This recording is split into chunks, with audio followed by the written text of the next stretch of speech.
afternoon, everybody. This is Coach Kerr with the Elvis Clay Fight Team. I'm talking to you from the Fight House podcast today. I'll be joined by Doug Raven from Eastside Combatives. He's from Washington. I had the good fortune to actually meet him this year at Dr. Kelly Warden's Water and Steel.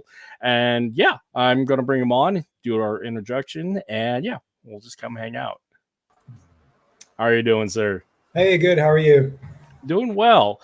We had a little conversation beforehand, but let's backtrack and introduce you to our community. And yeah, let's go. Tell us a story.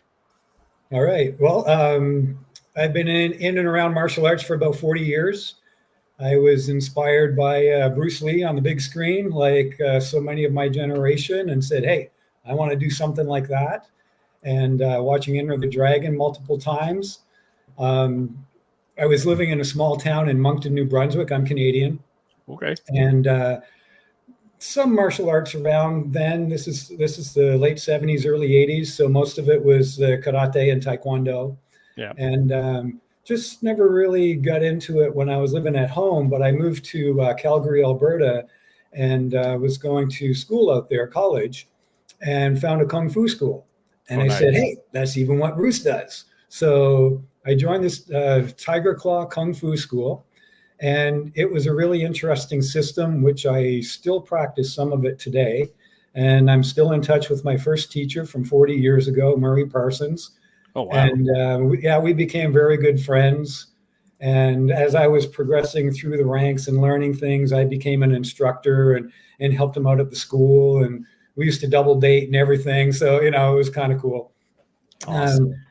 But the one thing that was really interesting there was it was a combination that I don't see very often in martial arts. It was 2 external Kung Fu styles and 2 internal. Okay.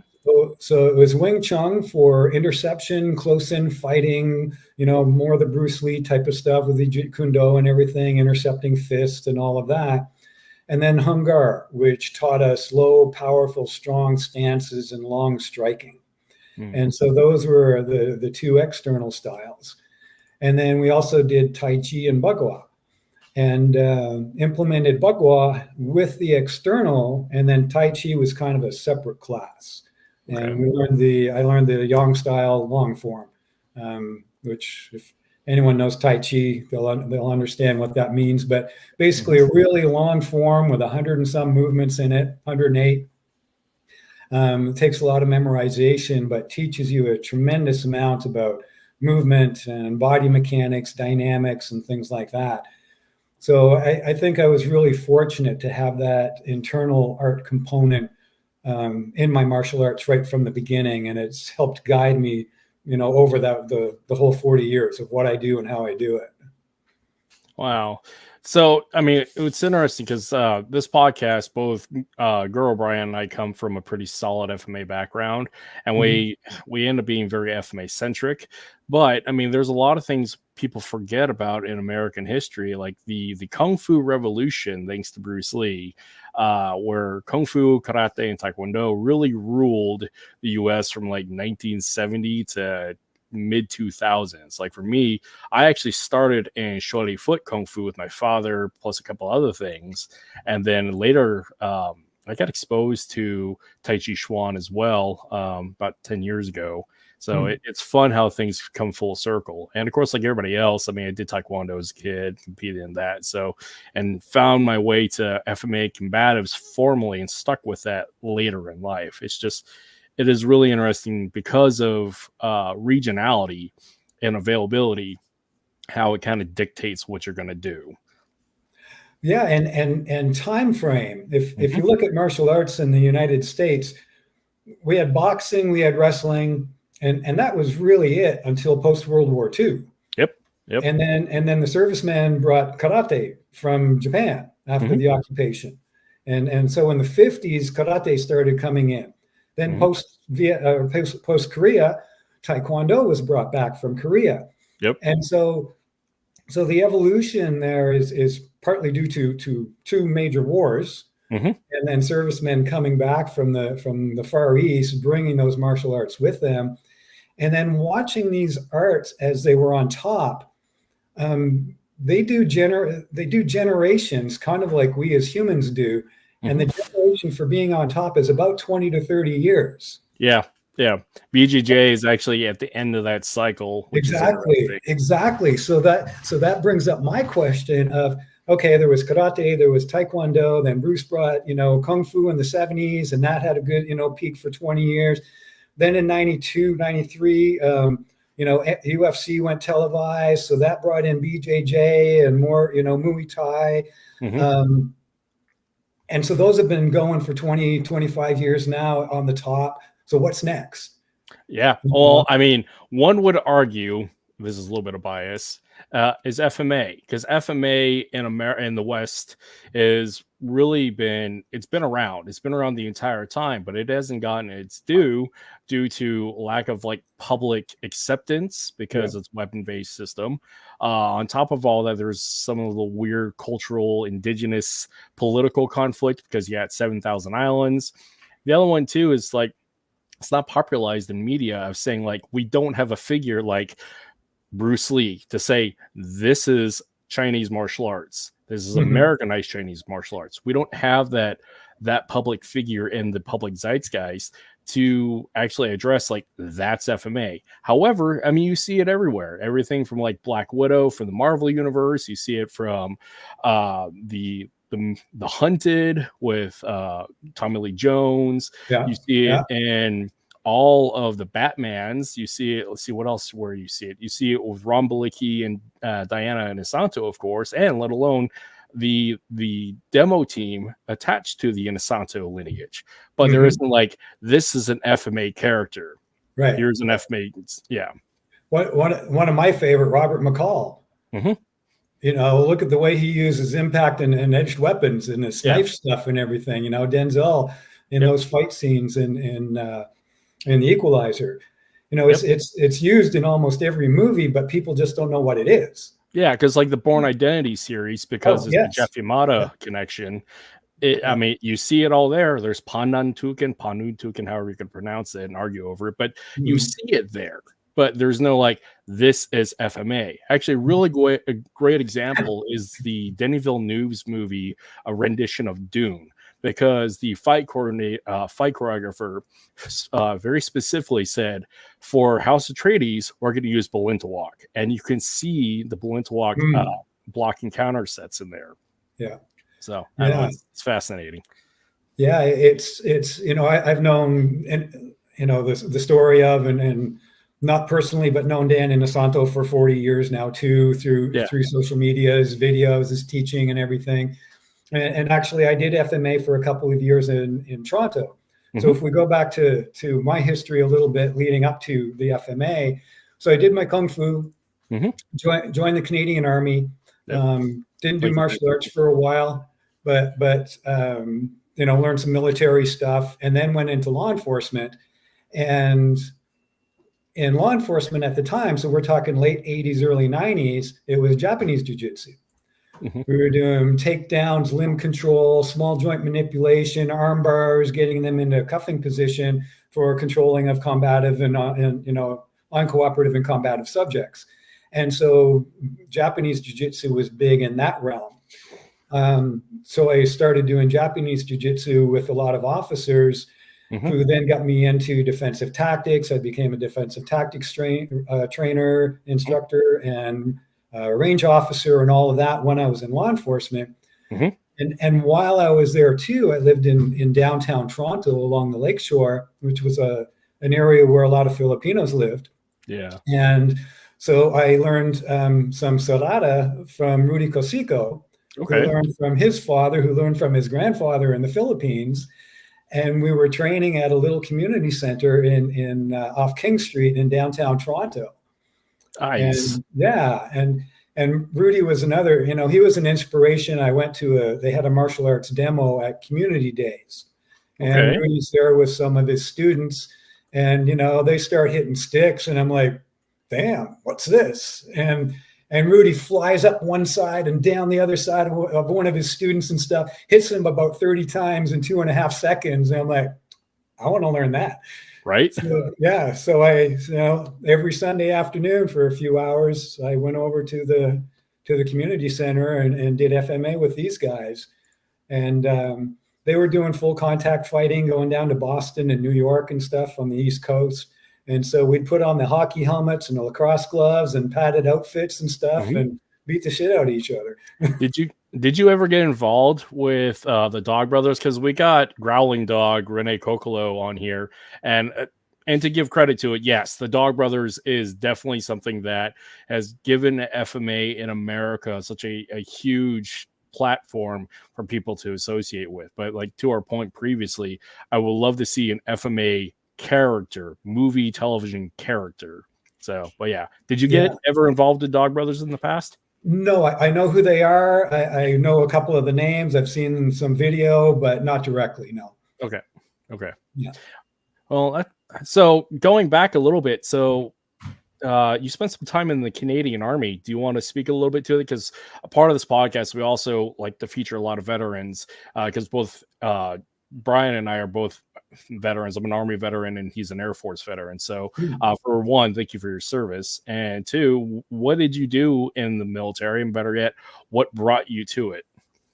Well, so back to Calgary again, when I started my martial arts career, they're all jerks except me. He's talking about the Dog Brothers. Dog Brothers. All right. That's great. As long as they still get along, you know. I mean, bonding through violence. Yes. So I was in Calgary, started my martial arts career there at 19 years old, went to college there, and I was looking for something that I could do, get a college degree, and that was immediately usable, and liked biology and chemistry and the body. I was an athlete since I was 12. I was a competitive swimmer up to national level before my martial arts career started. Okay. And so I was looking at physical therapy, trainer, physical training, stuff like that. And I decided that nursing was the most viable, most versatile career that would give me the options, so many more options than anything, including being able to fly in helicopters or, get a PhD and be an administrator in a hospital and all that. So I took my nursing degree at Mount Royal University in Calgary. And so I joined the military as a nurse. So I was a direct entry officer, left basic officer training as a first lieutenant, and was posted to CFB Stadacona, which is a naval base in Halifax. So if you're in the medical corps, you are assigned a uniform. So I was Army uniform, but you can be assigned to any force base. Oh, that's interesting. So you can I could have gone to an Army base, an Air Force base, or a Navy base. And so I was walking around a naval base in Greens, as a lieutenant. And so I did that for 2 years, Reg Force, and then transitioned to reserve for 5. And that's when I went into law enforcement with Metro Toronto.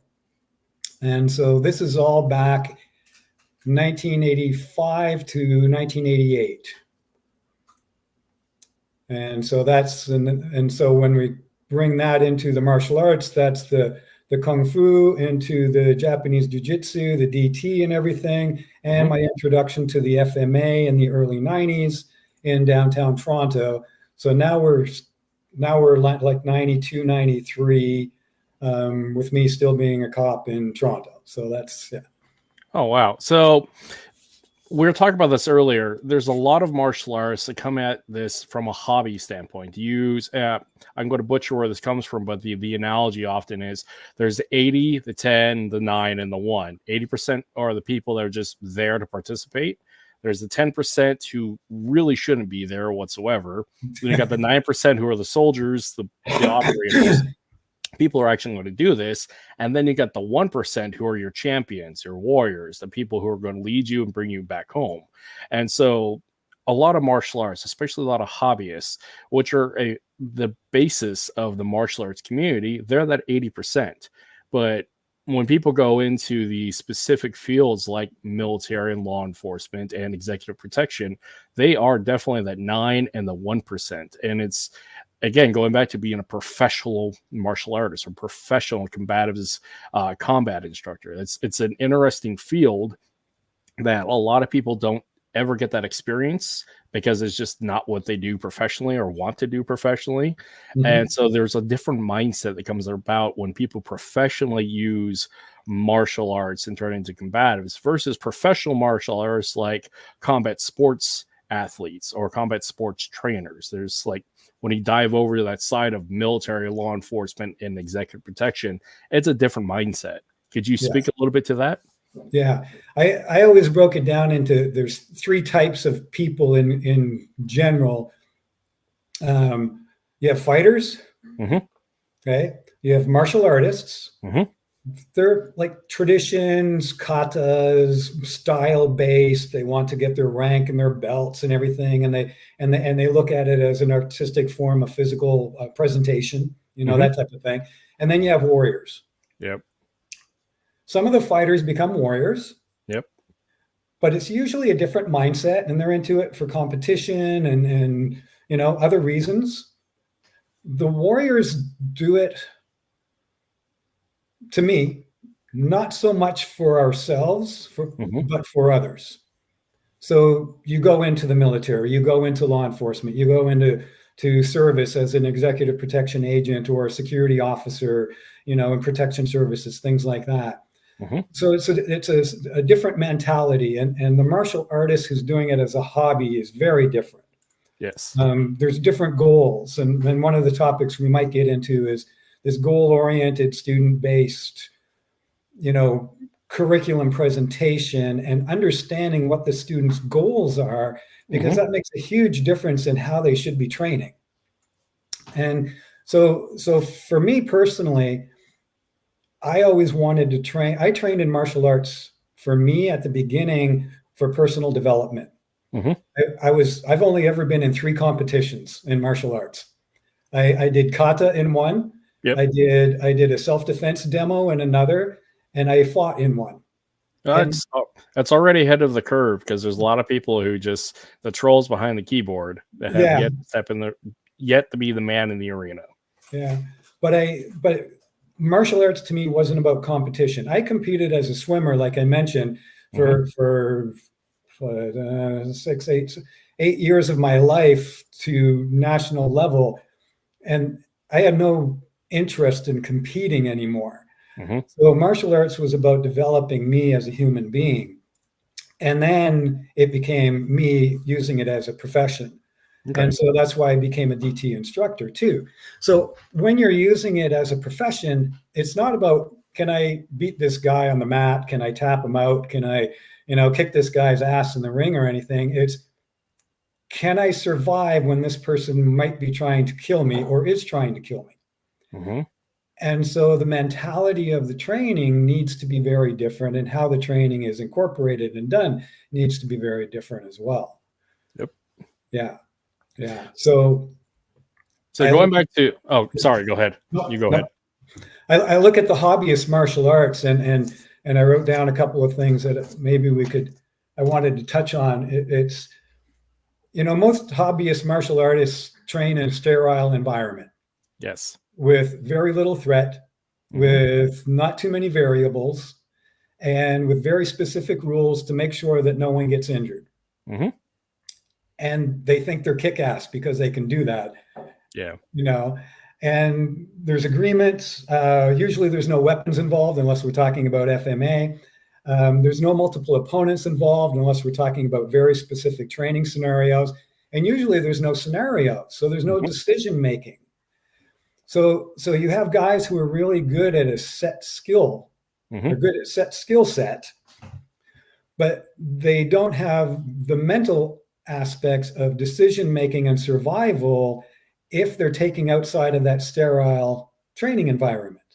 Yep. Context, training context, and combative context. A lot of people have a hard time differentiating the two, because you get set in what you do. Your preferences are based upon practices. Yes.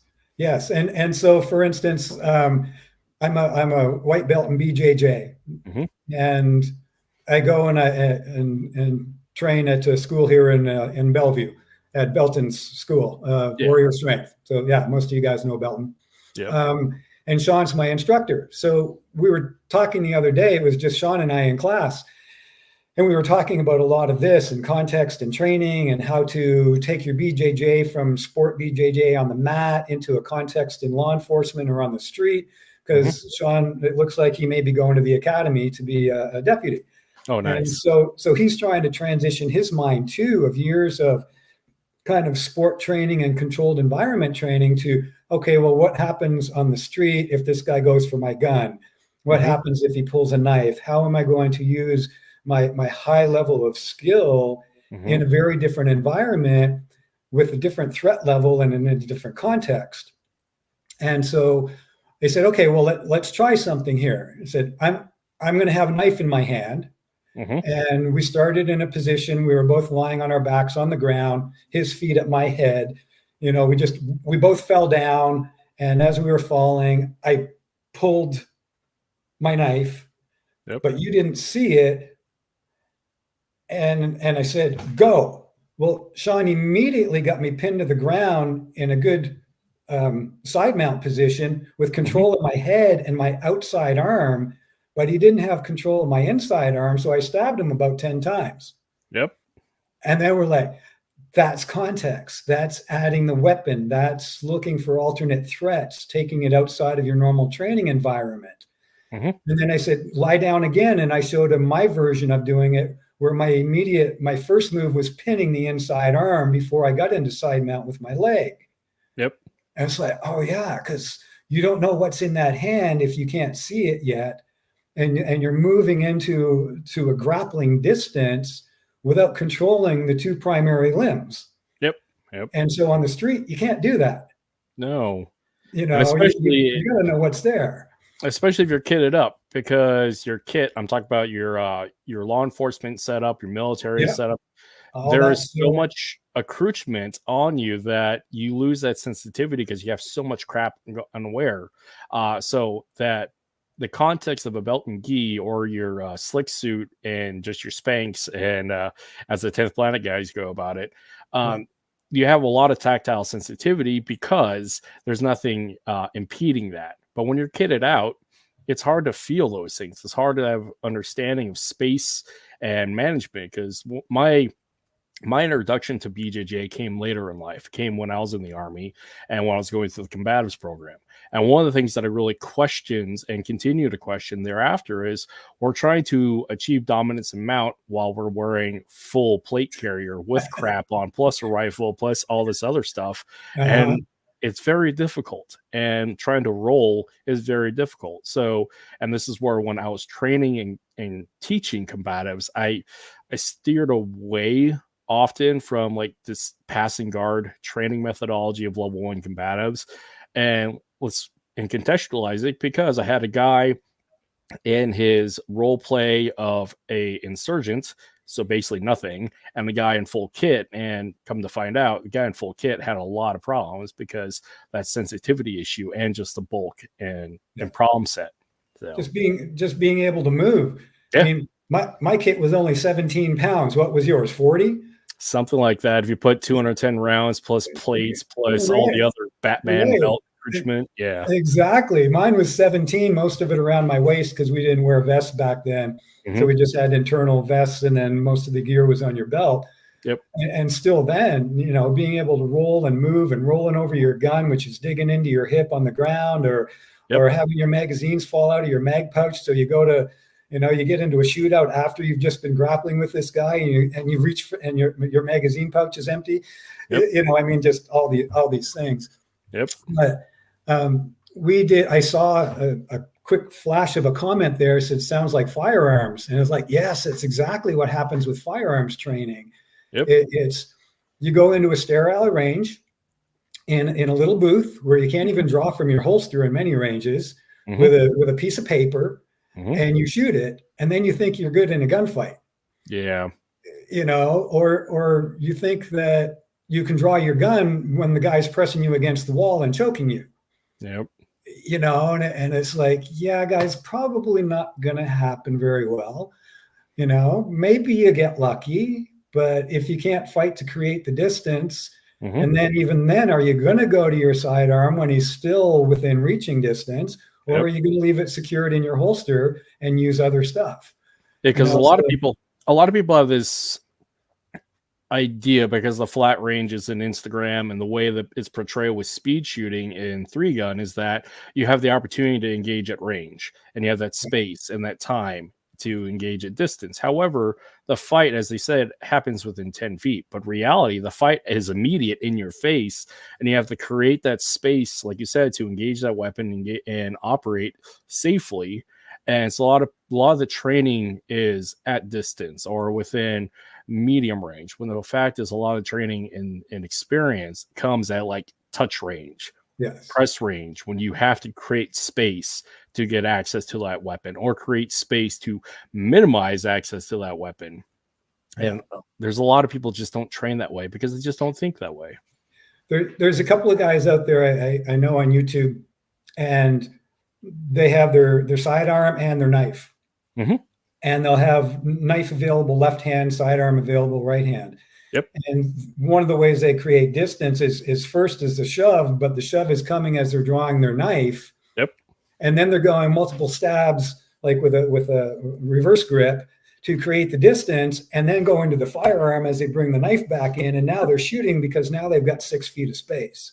Yep. I like that methodology. Yeah. So it's using your close weapon and within grappling hand's reach, which is your blade, to create some distance for your projectile weapon where they're now out of hand's reach, but you can now shoot them without having them just grab your gun, and being able to transition and then transition back in if he rushes you, because you might put 6 rounds center of mass and he's still going for a few minutes. 9mm goes through stuff. So does 40 cal. And if he's over 200 pounds. Yeah. It's not stopping him, not right away. No. So being able to go through those transitions and back and forth, if we talk about it in combative, terms, escalating, de-escalating, escalating, de-escalating, making different choices, pulling a different weapon, creating distance, de-escalating, escalating, and going through that. And I don't see martial artists doing any of that. No, because context, a lot of his context. Yeah. And which is fine. And I'm not one to disparage martial artists because I am one. And we're the phase that I'm at now, because I went from training in the backyard with my father, my uncles, my grandfather, doing the traditional thing, going up to competition, then going to the military, doing professionally, coaching, almost fighting professionally, coaching professionally, training agencies professionally.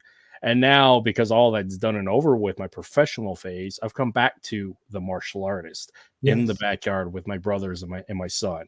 So it's like that cycle of why we fight is continuous, and it's the why changes in time, the why changes in context, and it is okay. And a lot of people get so fixated on that window of efficacy, that combative combat operator phase, but that time period is so small, and it gets smaller even more because of injury, because of circumstance. Because like my competitive phase was taken away from me due to injuries, one of which is the things I'm dealing with TBI and CTE. I had to stop fighting because my brain's a ticking time bomb.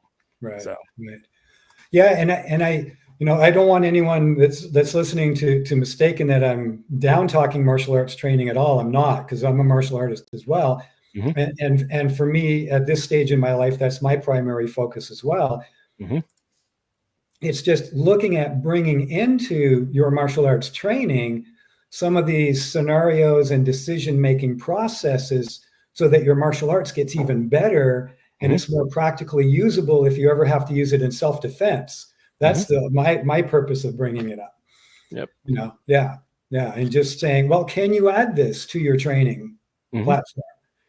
So talk about self-defense and martial arts. We were talking before we went live about the context of your student base comparatively to some others. Because for like my case, dealing with the homeless, gangbanger, inner city nonsense and the old fight gym mentality, that has been the scope of my reality for a long time, and especially like the adverse at-risk youth community. So there's that scope, but there's also the other side, based upon regionality, economic and social status, and it's a different mentality and different reasons why. Can you speak a little bit to that as well? So I've had schools in Toronto, um, mixed bag of people. I taught in Santa Fe, New Mexico for just 17 years. Again, kind of a mixed bag of people. Right now, I have a school in a smaller town. It's upper middle class, a lot of tech parents with lots of money. So the kids who are coming to me to learn martial arts aren't coming for self-defense. Yeah. Not where they live. They're not coming because they're screwed up in some way and want to fight people. They're coming because they don't like team sports, and their parents want them to get fit and to have fun and to be physical and not sit in front of the Xbox for hours and hours every day. So my kids class is a bunch of kids who come for enjoyment. Yeah. And so I teach them enjoyment martial arts. Yeah. We do a lot of attribute development, speed, agility, catching, bouncing tennis balls in relay races. Creative play. Creative play. They get the pads out and now they can hit something and try to put some force behind it. I teach them forms and I teach them some basic drills. So there's, the kids, we wear t-shirts, they get belts. I use belts in the kids class, but not the adult class. And so they also have something to look forward to. They also have something to study and practice at home before they come for a grading, which we just had last Thursday. Nice. But at the same time, my gradings are true gradings, which I see in some martial arts have degraded, I guess. They don't get the stripe if they don't earn it. I don't test just the people who are going to make it. I test everyone, and sometimes they're disappointed because you have to deal with disappointment in life. I've had kids there for 2 years who just now earned their yellow belt.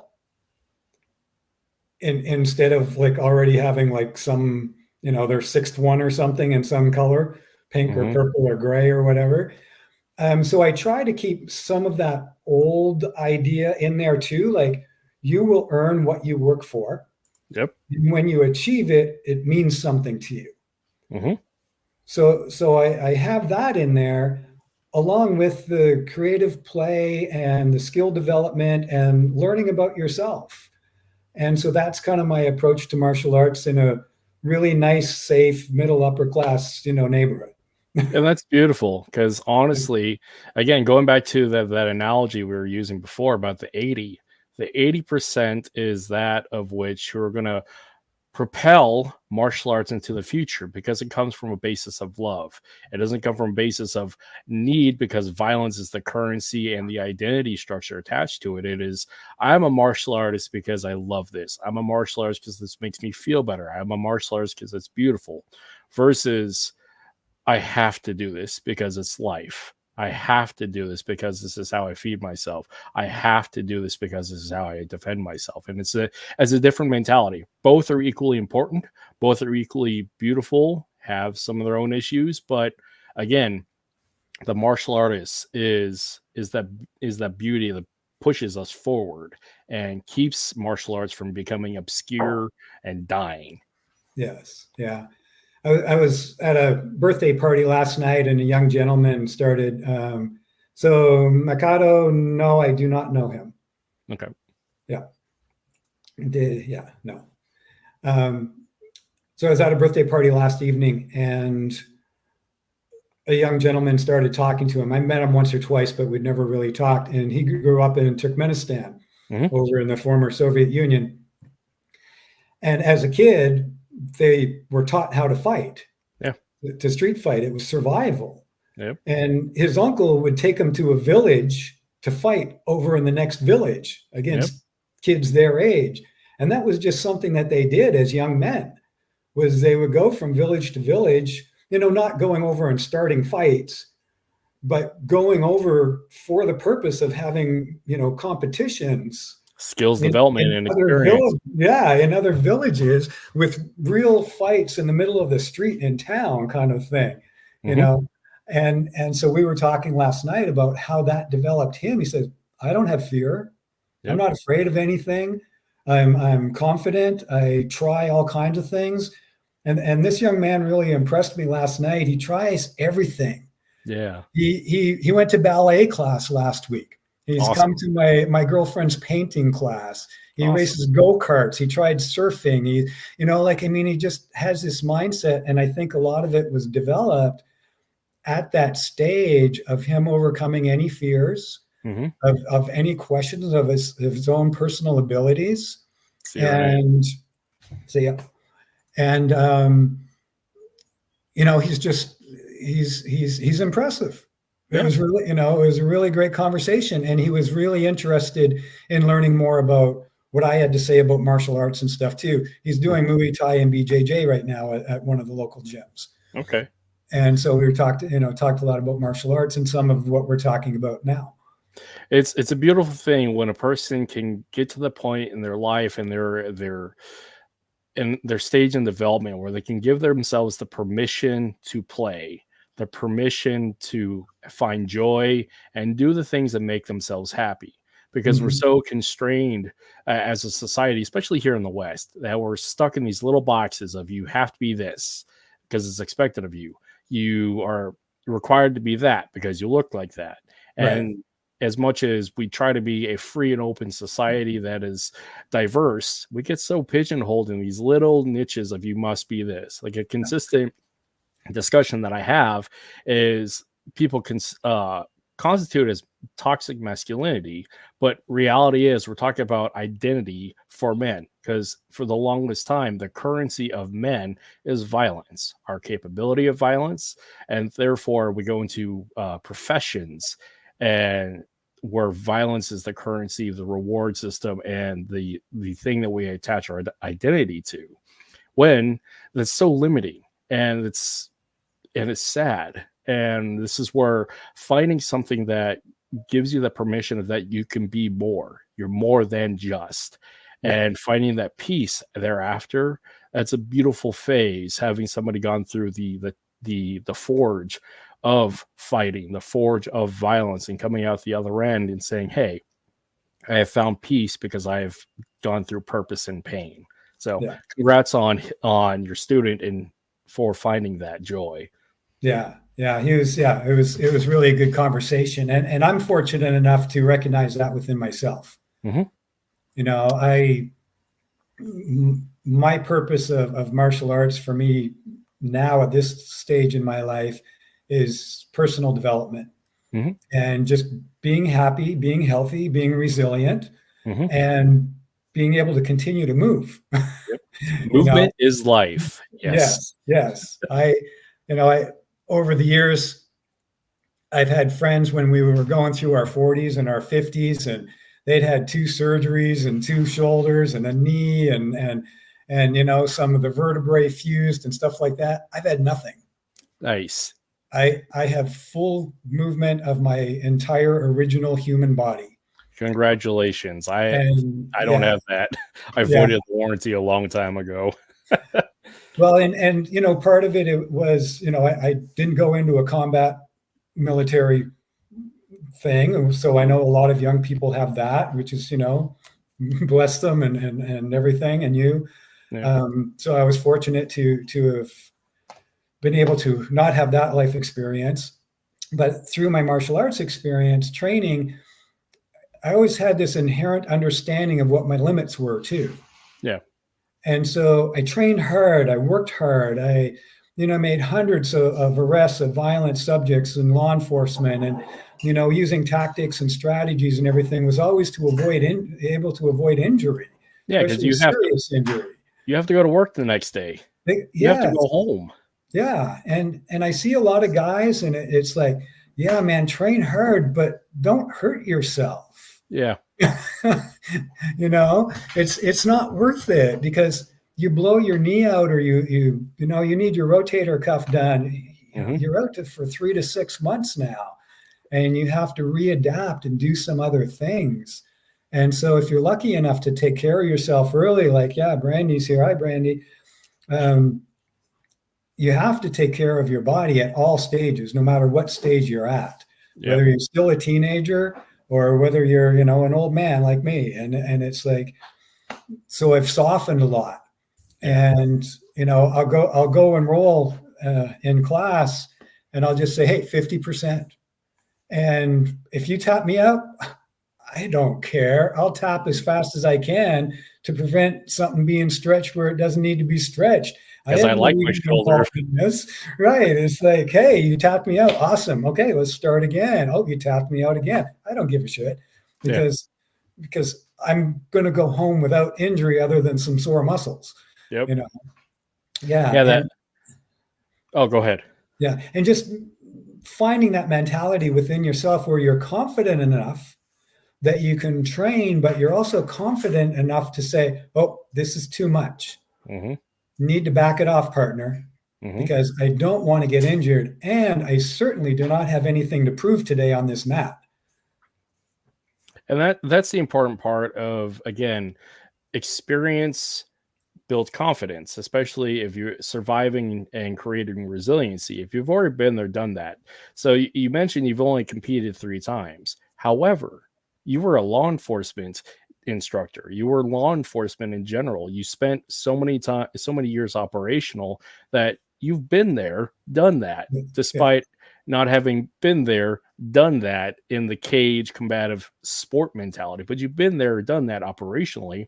So the testament of experience has proven that you have nothing to prove. And on top of all that, you've hit that window of you've had to throw everything on the line. I would assume you're in your work as a law enforcement officer, that you've had to put it on the line. You've had to go to that extreme and beyond. And so you have that gauge as to, you know, where it is up beyond the line. So you have that experience to test up to the line.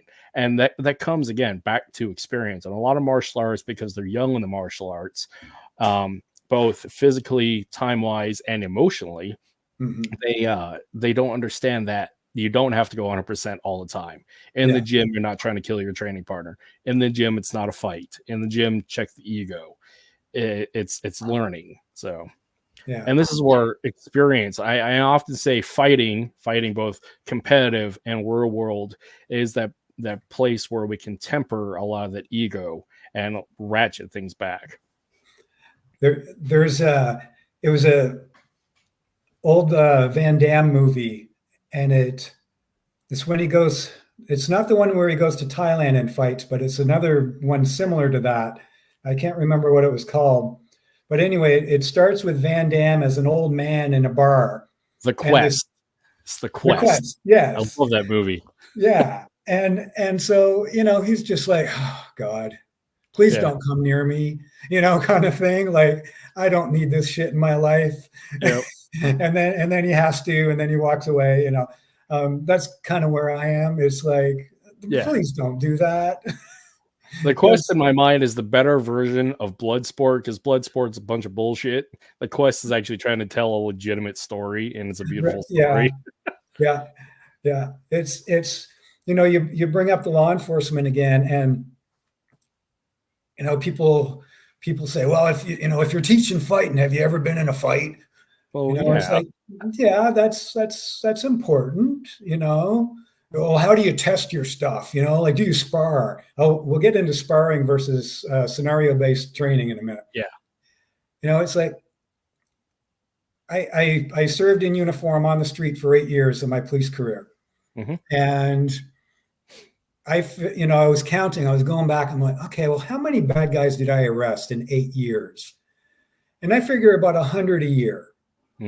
So that's, you know, that's like a lot of people. It's a lot of contact.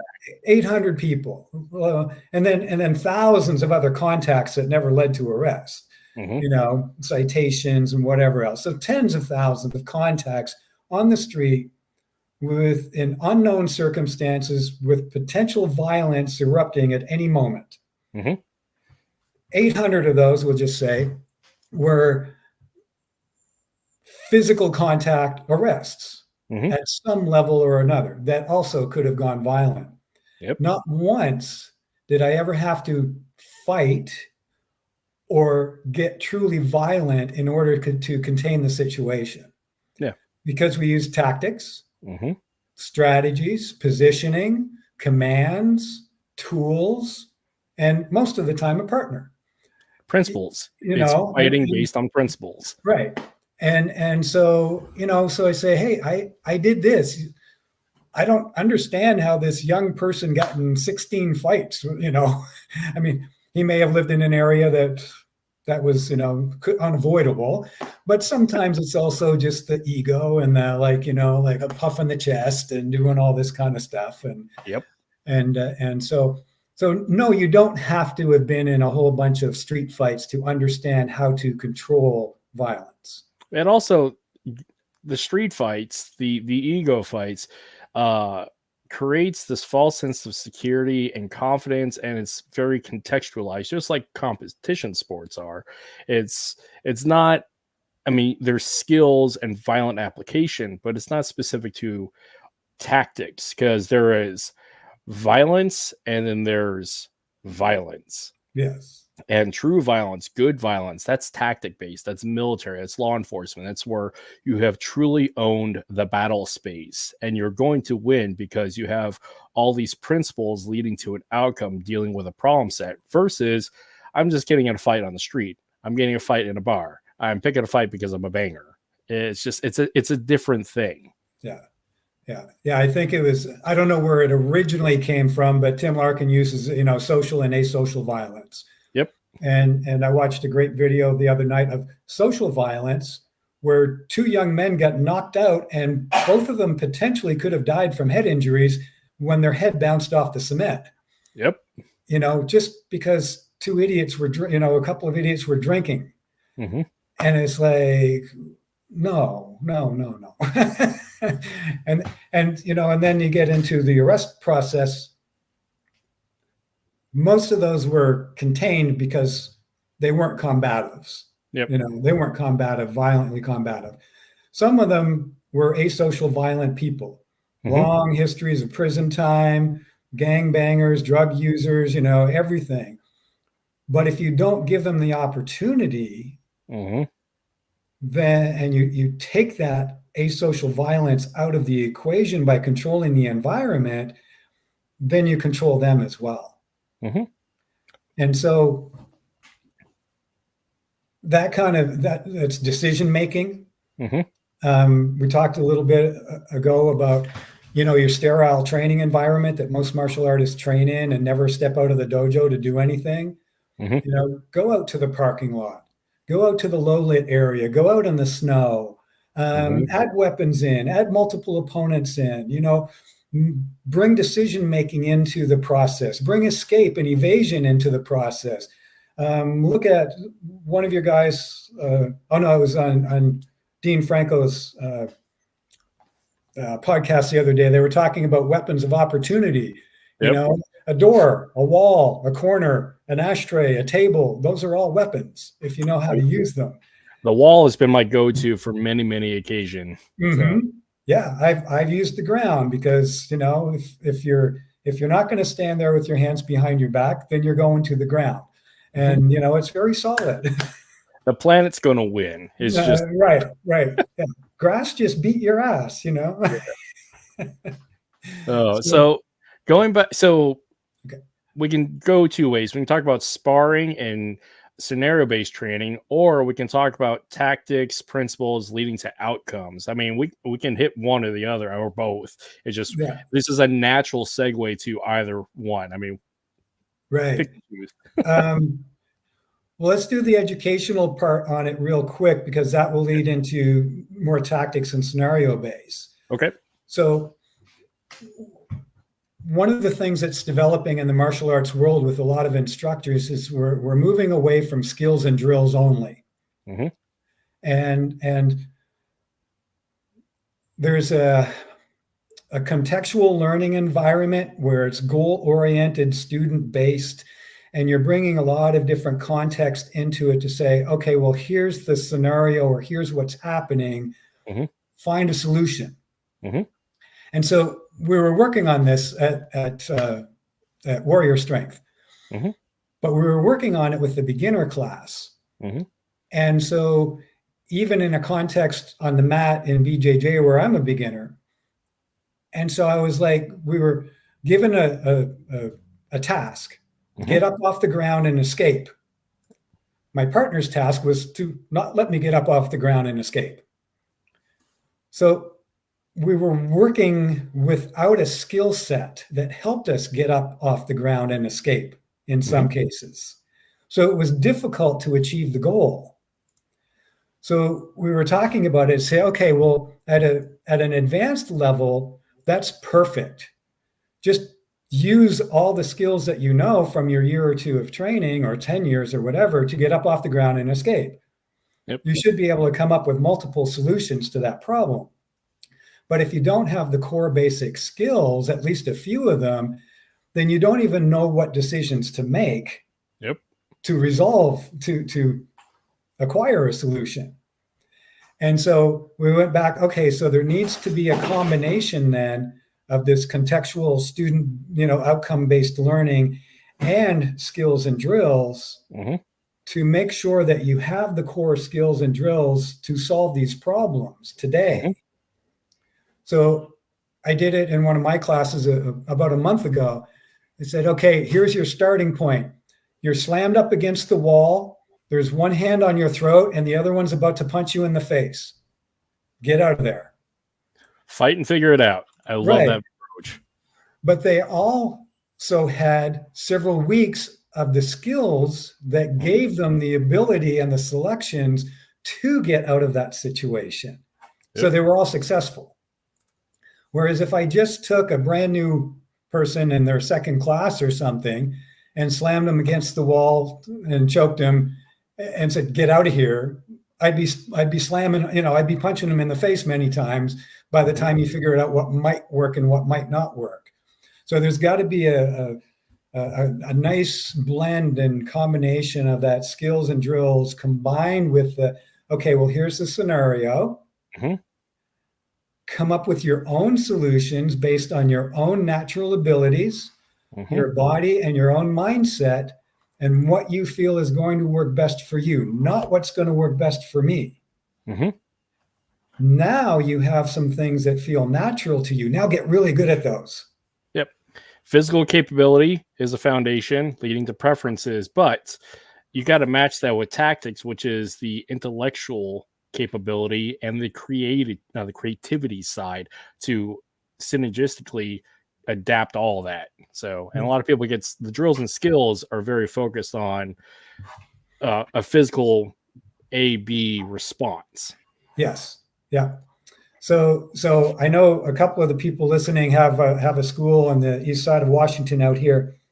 And so I encourage you, I invite you, I welcome you to add some of this scenario stuff in. Take your students out to the parking lot, turn the lights off in the dojo, put on some really, crank up the rock and roll, get some really disgusting, disturbing audio tapes of babies crying and people screaming, that kind of stuff. Put a bag over their head to start with and pull the bag off and be attacked by multiple people.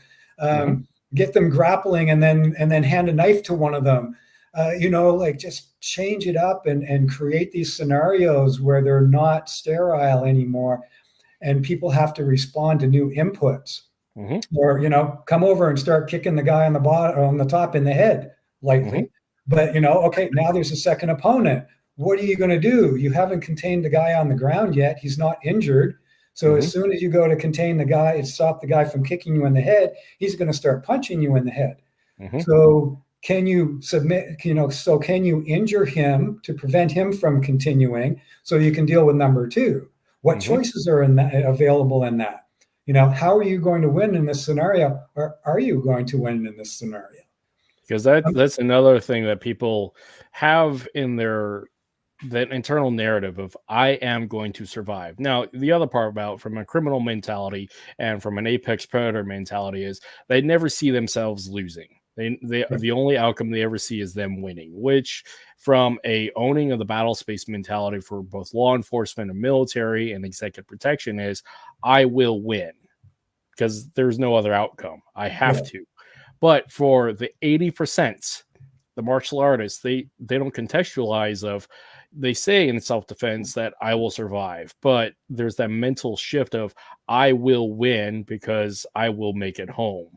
That's, again, it's that internal mentality, that internal art that a lot of people just don't develop because they get so fixated on the physical skills and they lack the intellectual skills because it's never been taught to them, or they don't think that way. Yeah. The mindset training is really important. And the decision making, it's decision making that is missing in a lot of training. If you're sparring one person in a ring under particular rules, you make decisions on how you're going to block, deflect, and counter. That type of thing. And that's great. It's amazing training. We all need that, et cetera, et cetera.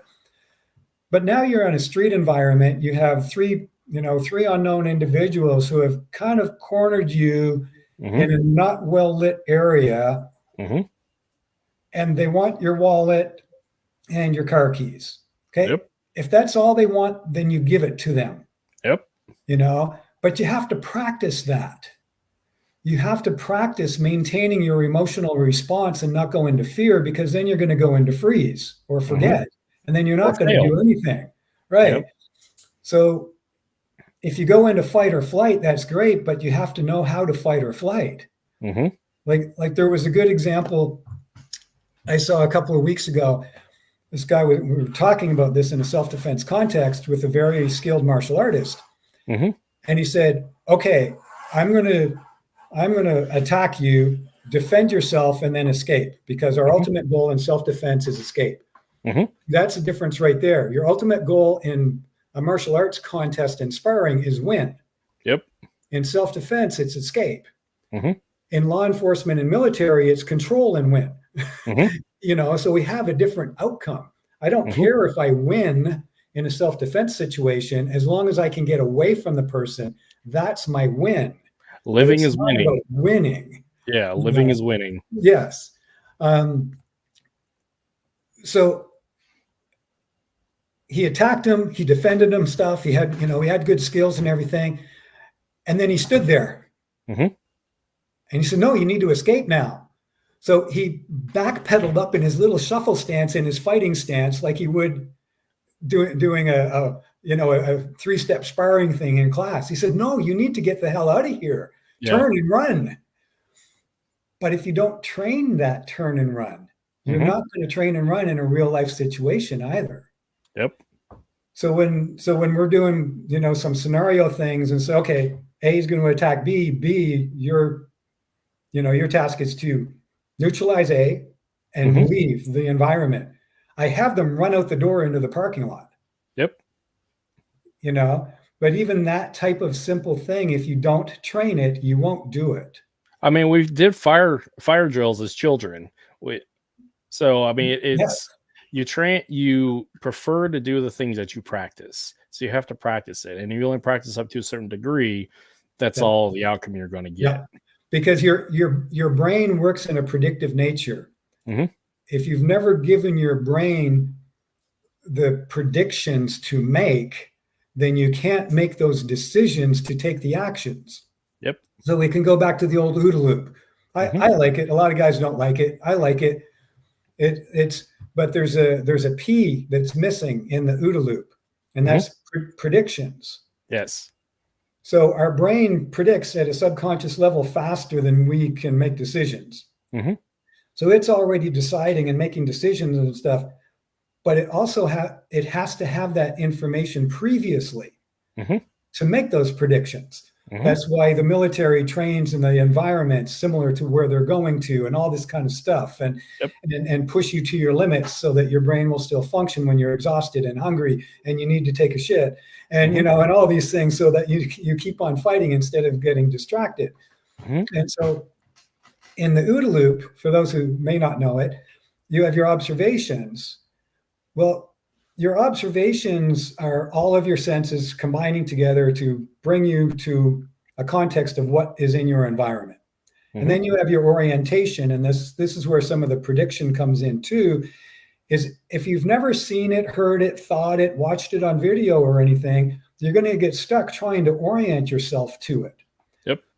So we see people standing in the middle of a mall where there's an active shooter doing this in videos all the time.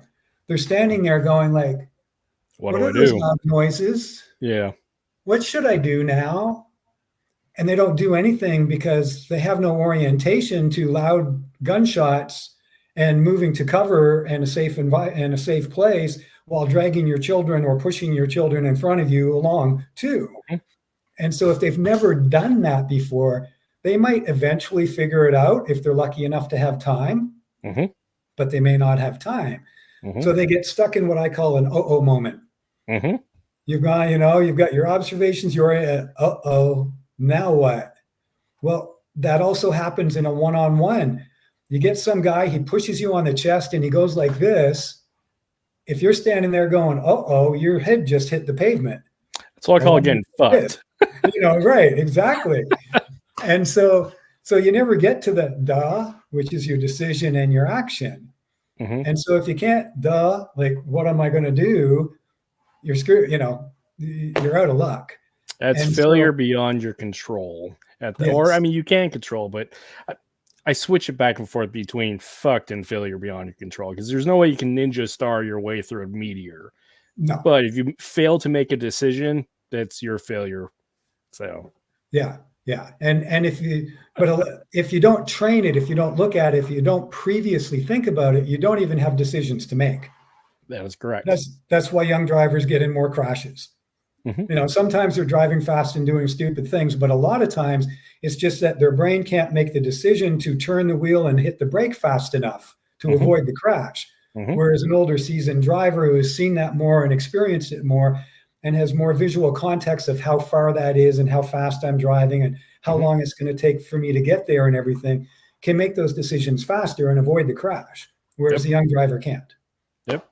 Yeah. And part of that perception phase is, I keep going back to it, but principles.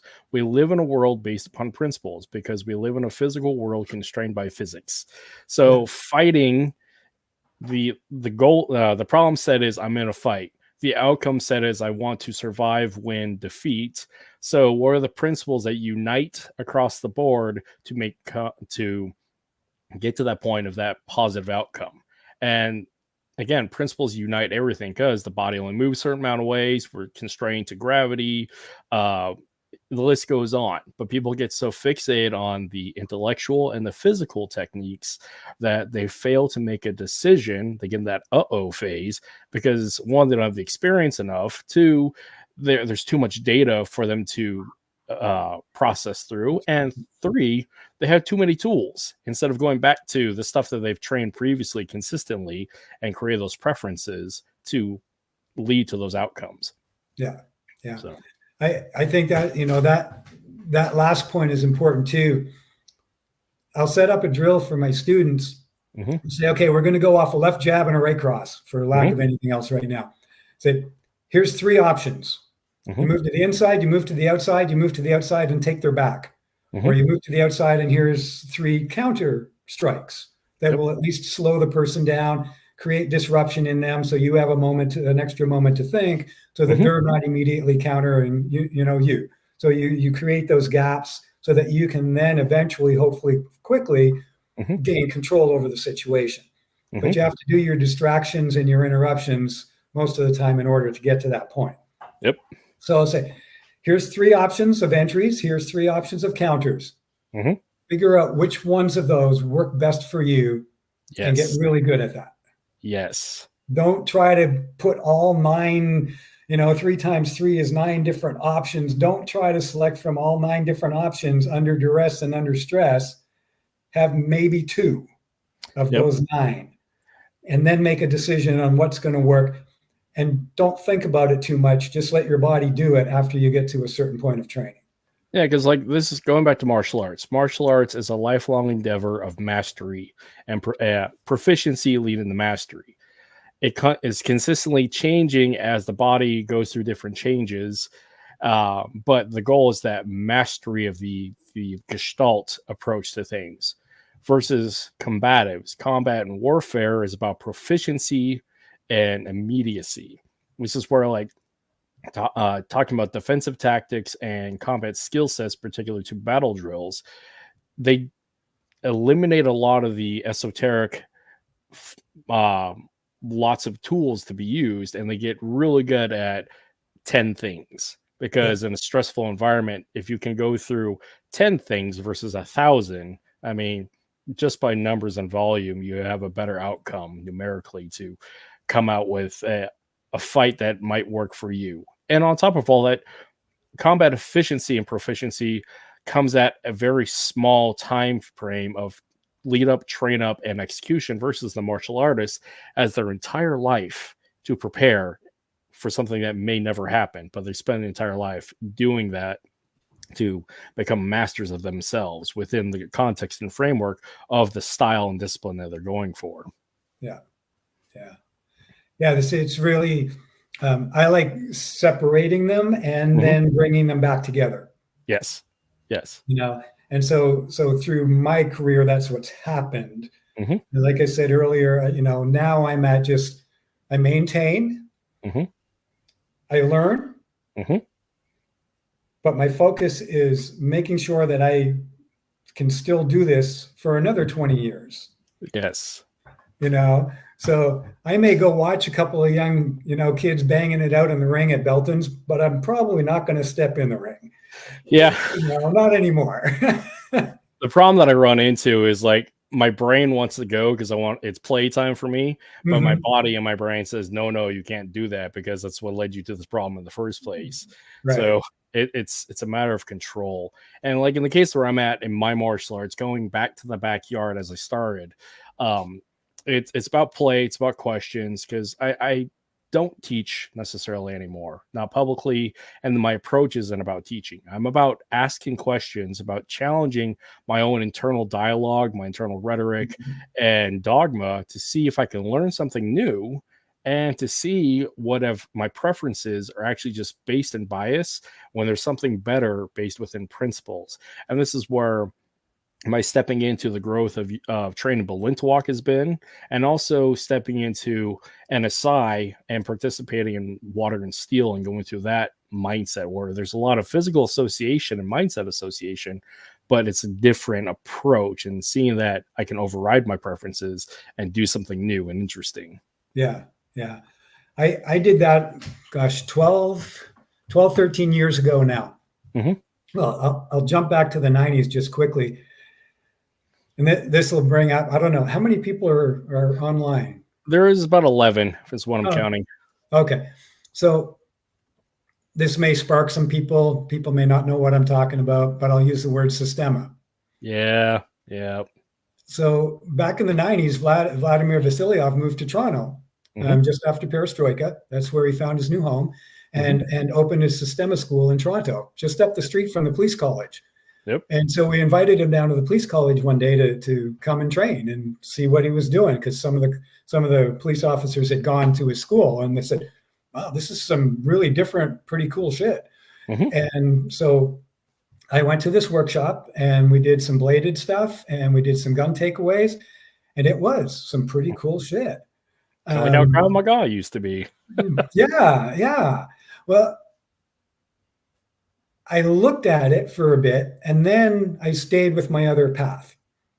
About 12 years ago, I was like, okay, what else do I need here? What else can I incorporate? What can I do? And so I bought a couple of his videos, DVDs, and started watching them, and said, the same as I had said 20 years before, I said, this is some pretty cool shit. Yeah. And so I bought about 15 of his DVDs, went to a couple of workshops with Martin Wheeler, who's one of his top instructors in that system of Sistema. Connected with Kevin Sikora out of Montreal, who had been with Vladimir for about 10 years and then created Combat Sistema. And brought his kind of Japanese, much more curriculum-based approach back into his Sistema, because in Sistema, it's much more free open. There's no real set curriculum. There's not a lot of drills and skills. It's more about movement, principles, and concepts. Mm-hmm. But what the Sistema helped me really do with all of the other stuff that I had been doing was smooth it out, Mm-hmm. make it more efficient, make it more Mm-hmm. proficient, make my body more resilient and much freer. And so that gave me the ability to use what I already knew at a much higher level Yep. of relaxation, understanding structure alignment, and all of those things. So I like Sistema for Mm-hmm. those reasons. And I think a lot of guys turn it off because there's a bunch of videos that came out in the last several years that, Oh, the quite flapping. frankly, are Yeah. right, Yeah. are a bunch of shit. But there's some of the earlier ones that are really good. Mm-hmm. And there's a lot of other teachers still in Russia and other parts of the world that are really good. Yeah. I mean, the core of it is, do you like it? Does it make you happy? Do you find value in it? And your journey, your process is your own, because at the end of all things, it's about you, not the comparative association valuation of another person. Because this goes back to that giving yourself permission, just like you're the athlete that you spoke about earlier. When you're giving yourself the permission to go do new things because you want to and you find it interesting, and not be constrained based upon the perception of it being silly, because you can love what you love. And how dare somebody else say that you can't? Because as a Right. free, liberty-minded individual, you're allowed to do what you love. Yeah. So Yeah. It's martial arts is an interesting world, because I know you've talked about it in some of your other podcasts, loyalty, mhm. staying with our system, and this Yeah. style is this and that style is that, and all that kind of stuff, which I in rank, all of those topics, I have no rank in anything. Yeah. I couldn't care less about rank, never did. I got my black belt in my first system, and then 3 others when I was young, 25, 30 years ago. If you're still doing it, great. If you're not, then what's the point? Yeah. Right. And I don't belong to federations, associations, political organizations, or anything. Mhm. And so if again, feel free to be yourself Mhm.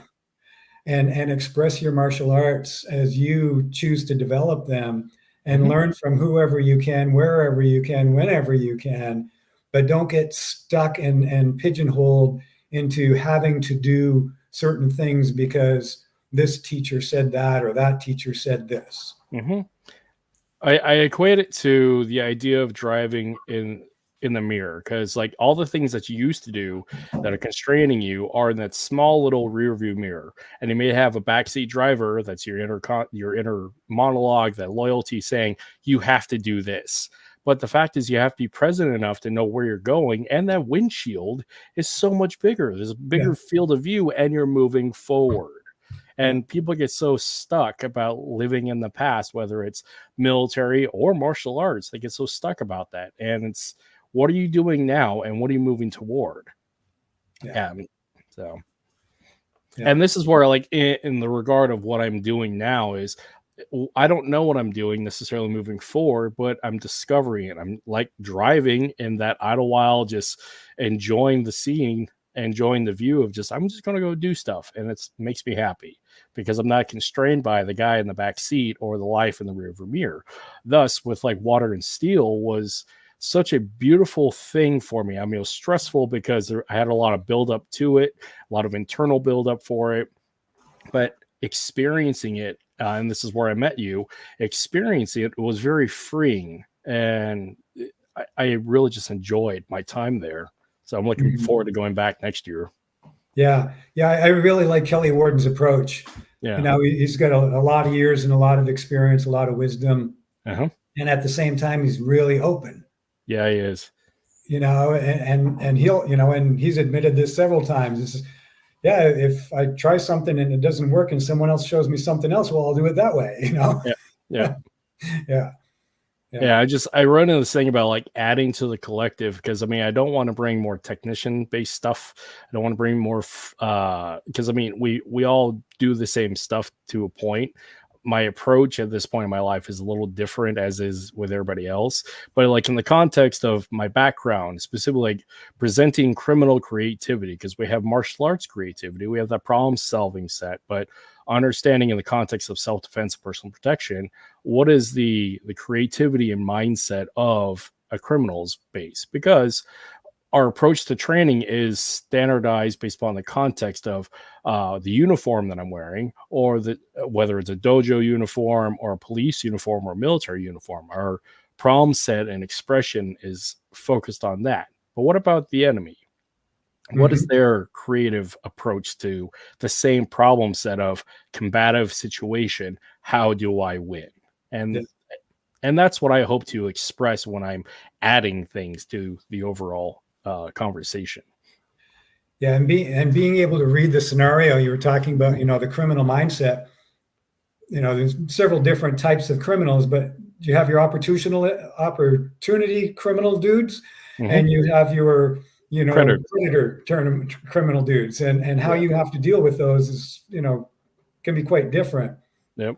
I was working security at a university, and these guys rode in on motorcycles, and I knew they didn't go to the university because it was a small private one. So I'm like, okay, I'm just going to go over and see who they are. As I was walking up, I took down all the license plates of the bikes and stuff and put my notebook away. Yep. As they're coming toward me, they split. And I'm like, okay, this is interesting.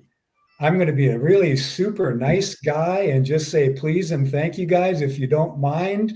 Yep. And that's how I approached it, and they really appreciate it. And they came back together, got on their motorcycles, and rode off. Because they rode off, their vests and their jacket open, and I saw they were all armed. Yep. So it was like, oh, that could have been a shit show because I wasn't. Right. And again, that's the like mindset of reading the situation and going through the different processes of who I'm going to be with these people. Right. Because of the young, egotistical, testosterone-ridden 20-something-year-old with his jackboots bloused. I mean, that's a great way to die versus age and experience and predictable outcomes because of age and experience. It goes back to that metaphor of be wary of the gray beard upon the field littered by the bodies of young men. Right. Yeah. And I like the reverse of that. Beware of the old man in a profession where young men die young. Yeah. That is correct.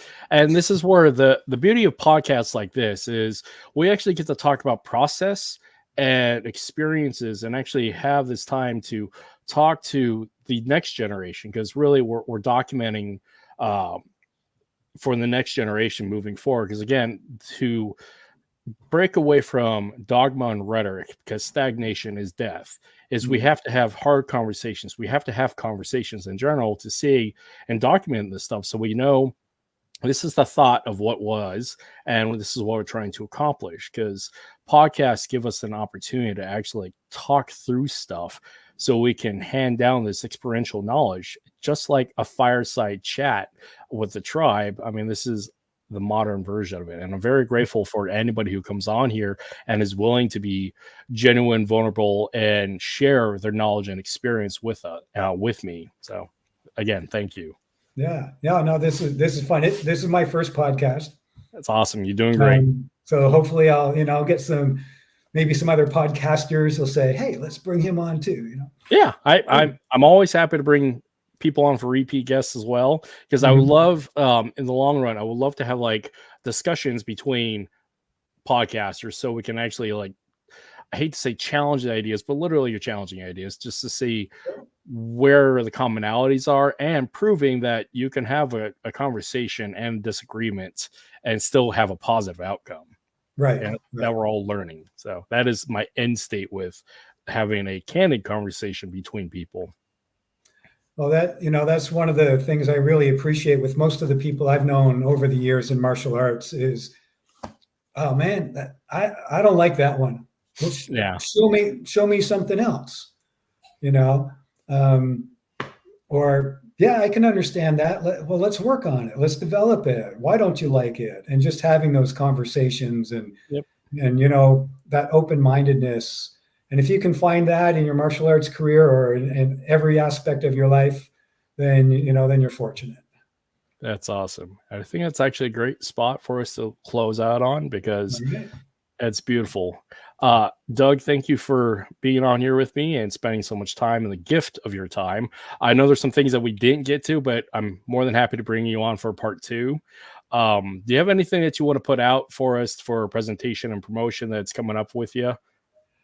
If you're in the Seattle, Kirkland, Bellevue area, I teach classes here. I have a school in Duvall.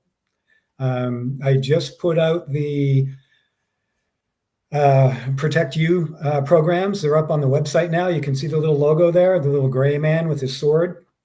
And those programs are available to any organization, church, group, family. Work on 3 to 4 hour presentations on a variety of information, from mindset and situational awareness up to dealing with armed threats and active shooter, that type of thing.